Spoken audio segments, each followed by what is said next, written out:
Hello friends, मैं हूं doctor Anshuman Jain. आपके सामने ला रहा हूं एक बहुत ही अलग टॉपिक, तनाव, दबाव और मैं। थोड़े दिन पहले हमने ये बात को देखा, समझा और सुना कि हमारे यंगस्टर्स अच्छे successful businessman, actors, sports person, अच्छी जगह पे, अच्छे उच्च पद पे बैठे अधिकारी, नेता, स्टूडेंट्स, गर्ल्स, बॉयज़, हर एज, पत्नियाँ, माँ, बाप, अलग अलग रिश्ते भी शायद अपने आप को पूरी तरह ख़त्म कर रहे हैं। The word is suicide. क्यों? वाई? मेरा जो टॉपिक है तनाव और दबाव, ये संबंधित है हर उस व्यक्ति के लिए जिसने आज तक अपने आप से, अपने लोगों से कई बार ये शब्द कहे हैं कि शायद मैं अपने आप को ख़त्म कर लूँगी, मार दूँगी, आत्महत्या कर लूँगा, मर जाऊँगा, छोड़ के चला जाऊँगा। इस तरह के शब्दों से अपने जीवन को सराबोर किया है। ऐसा क्या होता है, ऐसा क्या दबाव होता है या तनाव होता है जहाँ हम मैं को खो देते हैं? इस टॉपिक में मैं शब्द का अर्थ सिर्फ मुझसे या आपसे या मैं से है। हम अगर रिसेंटली हुए घटना में एक्टर की बात करते हैं तो सुशांत के बारे में आपने सबने पढ़ा है, सुना है, देखा है। एक सक्सेसफुल एक्टर, अच्छा बेटा, अच्छा दोस्त, पैसे की कमी नहीं, नाम रुतबा शोहरत सब कुछ। फिर भी अचानक से ऐसा क्या होता है कि वो डिप्रेशन में जाता है और लास्टली खुद को ख़त्म करने पे मजबूर हो जाता है। क्या उसके पास दोस्तों की कमी थी? फेसबुक पे लाइन लग गई, आपके पास दोस्त होना चाहिए बात करने के लिए। अगर आप दोस्तों से बात करते हैं तो आप ऐसे कदम नहीं उठाते। मैं इस बात को खारिज करता हूँ, क्योंकि देखिए, दोस्त सबके पास होते हैं, हम अपनी बातें शेयर भी करते हैं। हम अपनी बातें सिर्फ शेयर नहीं करते हैं खुद से, मैं स्वयं। क्या हमने कभी अपने आप से बात की है कि मेरा जीवन इतनी परेशानी में क्यों है? क्यों मैं खुद अपनी इस परेशानियों से बाहर नहीं निकल सकता? क्यों मुझे हर समय एक डॉक्टर, काउंसलर, दोस्त या सुनने वाली की ज़रूरत है? और उनको सुनाने, बताने और दवाइयों के बावजूद भी हम उस दबाव या तनाव से बाहर नहीं निकल पाते हैं और खुद को ख़त्म कर लेते हैं। उसका सीधा सीधा कारण है खुद से दोस्ती ना होना। मैं स्वयं से दोस्ती, जब तक मेरी खुद से दोस्ती नहीं होगी, मैं इस तनाव या दबाव से बाहर नहीं आ सकता। मैं हमेशा अपने पेशेंट से कहता हूँ, लव योर सेल्फ। जब तक आप खुद से प्यार नहीं करेंगे, आपसे कोई प्यार नहीं करेगा। मेरे पास अलग अलग टॉपिक से हर रोज़ कई लोग मिलते हैं, मेरी रोज़ लोगों से बातें होती हैं और हर दिन हर एक व्यक्ति के अंदर एक अलग दुख, एक नया दुख, थोड़ा सा अपने आप को कोसने वाला दुख, दूसरों से दुखी होने वाला दुख, दूसरों को देख के दुखी होने वाला दुख, दूसरों की बातें सुन के दुखी होने वाला दुख हर पल मिलता है। क्या कभी हमने सोचा है इन सब का जिम्मेदार कौन है? शायद मैं। ये मैं शब्द ही है जो खुद को इन चीज़ों से बाहर नहीं निकाल पाता है, क्योंकि ना हम कभी इन दुखों के साथ अपनी बातों को समझते हैं, ना हम कभी खुद से बात करते हैं, ना हम खुद से दोस्ती करते हैं, ना हम खुद से प्यार करते हैं। हम जिससे प्यार करें, हम कभी उसे ख़त्म करने के बारे में नहीं सोचेंगे। पहले हमें खुद से प्यार करना होगा। एक सिंपल एग्जाम्पल के तौर पर अगर मैं आपसे बात करता हूँ, सचिन तेंदुलकर, लता मंगेशकर, AR रहमान, इन सब की हाइट बहुत कम है। मेरे पास ऐसे कई बच्चे आते हैं जो इस बात से डिप्रेस होते हैं कि सर मैं किसी के सामने नहीं जा सकता क्योंकि मैं छोटा हूँ या छोटी हूँ। पर मैं आपको सिर्फ एक लाइन बोलता हूँ, क्या ये बड़ी बड़ी हस्तियाँ अगर अपने हाइट को आड़े आने देती, अपनी ऊंचाई का बात सामने रखती, ऊंचाई की वजह से लोगों के सामने नहीं जाती, तो क्या आज वो AR रहमान, सचिन तेंदुलकर या लता मंगेशकर बन पाते? नहीं। उन्होंने अपने आप से प्यार किया। वो जैसे दिखते हैं उन्हें उस बात से कोई परेशानी नहीं है, वो खुद को पसंद करते हैं। शायद इसीलिए उन्होंने अपने अंदर के कैलिबर को देखा और उस कैलिबर को शार्प किया और आज वो यहाँ पे है। कलर सांवला दिखता है। We always written about, seen about या listen about the black beauties.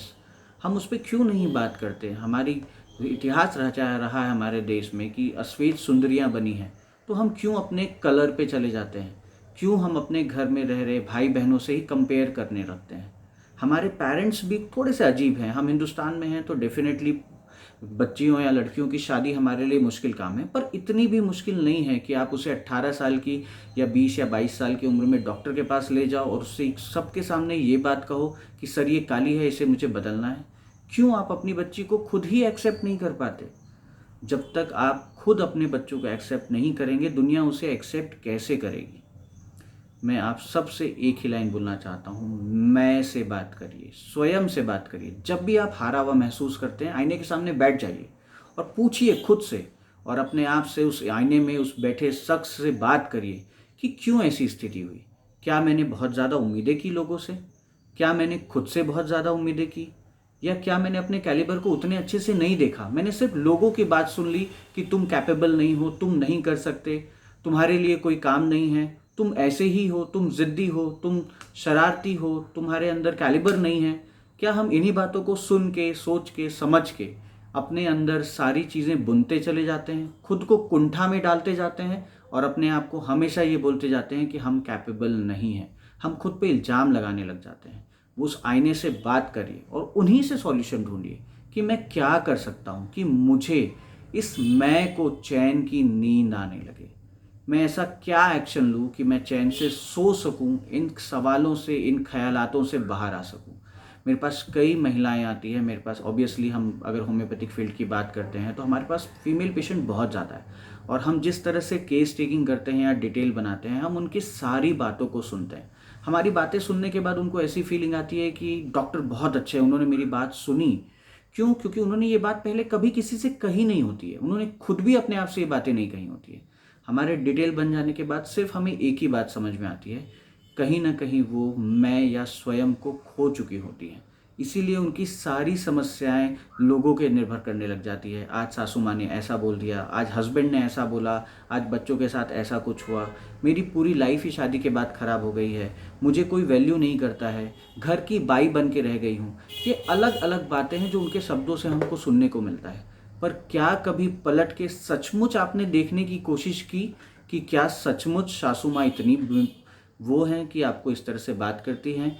क्या आपके हस्बैंड सच में इतने ख़राब हैं कि वो आपको इन तरह के शब्दों का इस्तेमाल करते हैं? क्या आपके बच्चे सच में इतने बुरे हैं कि आप उनके लिए बाई बन के काम कर रहे हो? मुझे लगता है शायद जब आप अलग से ये सवाल पूछते हैं, आपको जवाब मिलता है नहीं, मेरी लाइफ इतनी भी बुरी नहीं है। फिर क्यों हम रोज रोज रोज अपने आप को एक ऑटो सजेशन देते जाते हैं कि मेरी लाइफ ऐसी होती जा रही है, मेरी लाइफ इतनी ख़राब हो चुकी है, मुझे ही सब झेलना पड़ता है, मुझ पे कोई ध्यान नहीं देता है? क्यों? क्योंकि आप खुद पे ध्यान नहीं देते हैं। जब तक आप खुद से प्यार नहीं करेंगे, अपनी इच्छाओं को पूरित नहीं करेंगे, अपनी बातें दूसरों के सामने रखेंगे नहीं, तब तक कैसे आप अपने मन को शांत कर पाएंगे? कैसे आप चैन की नींद ले पाएंगे? खुद से बात करिए, अपनी मिली हुई ज़िंदगी की अच्छी चीज़ों को देखना शुरू करिए। देखिए, बुरा सबके साथ होता है, गलत सबके साथ होता है, गलत चीज़ें हमको दिखाई भी बहुत जल्दी देती हैं। पर क्या हमने कभी ये गौर करने की कोशिश की कि उस हस्बैंड के साथ, उस सासू माँ के साथ, उस घर में, उन बच्चों के साथ, अपने दोस्तों के साथ हमने कितने सारे अच्छे पल बिताए हैं? कोई इंसान छूट गया तो हम उसका गम मनाते हैं कि वो इंसान हमें छोड़ के चला गया, पर कभी हमने ये सोचा है कि जितने समय मैं उसके साथ थी, मैंने जीवन में कितना अच्छा समय बिताया है? हमें इन बातों पे गौर करना चाहिए कि हमारे जीवन में क्या अच्छा चल रहा है।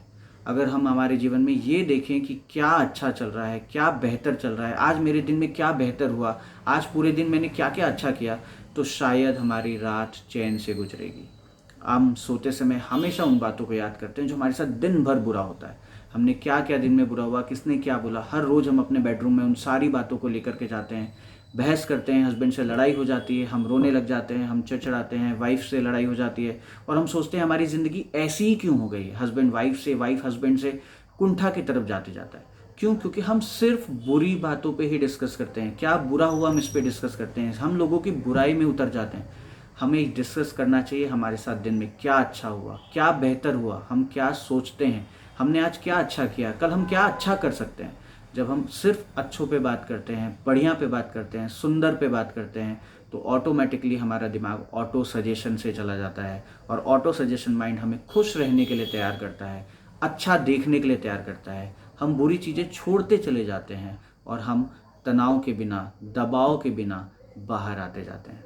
इस मैं को जब तक आप खुश नहीं रखते हैं, आप कितनी भी बाहर खुशी ढूंढने की कोशिश करिए, कितना भी लोगों से एक्सेप्टेशन करिए, जब तक आप खुश नहीं होना चाहते, आपको कोई खुश नहीं कर सकता। मैं इस टॉपिक को आगे अलग अलग भागों में डिवाइड करूँगा। हर एक रिलेशनशिप के ऊपर बात करूँगा, कैसे एक पत्नी अपने हस्बैंड से बेटर हो सकती है, कैसे एक हस्बैंड वाइफ से बेटर हो सकता है, कैसे आप अपने घर को, ससुराल को अपना घर बना सकते हैं, कैसे आप बच्चों को हैंडल कर सकते हैं, बच्चे कैसे टीन एजेस में अपने पेरेंट के साथ डील कर सकते हैं, कैसे हम आगे के करियर के बारे में सोच सकते हैं, क्या चीज़ें इंपॉर्टेंट है, किस पे फोकस करना चाहिए। मैं आपकी मदद करता रहूँगा। मैं बहुत परफेक्ट तो नहीं हूँ, पर मेरे 10 इयर्स के क्लिनिकल एक्सपीरियंस में मैंने जो भी चीज़ें देखी हैं या जो लोग मुझे जानते हैं जिनको मुझसे कुछ भी बेनिफिट हुआ है, मैं बस उस बेनिफिट के बेस पे ही आगे आपकी मदद करने के लिए आ रहा हूँ। थोड़ी ज़रूरत मुझे भी है क्योंकि मैं भी इंसान हूँ, गुस्सा मुझे भी आता है, हाँ, पर मैं अपने आप को ठीक करने की कोशिश कर रहा हूँ। मैं अपनी कोशिश को हमेशा जारी रखा हूँ। आप भी अपनी कोशिश जारी करिए, खुद से प्यार करिए, love yourself, then only people start loving you. Thank you so much. Will talk soon for the another topic as soon as possible. Thank you so much.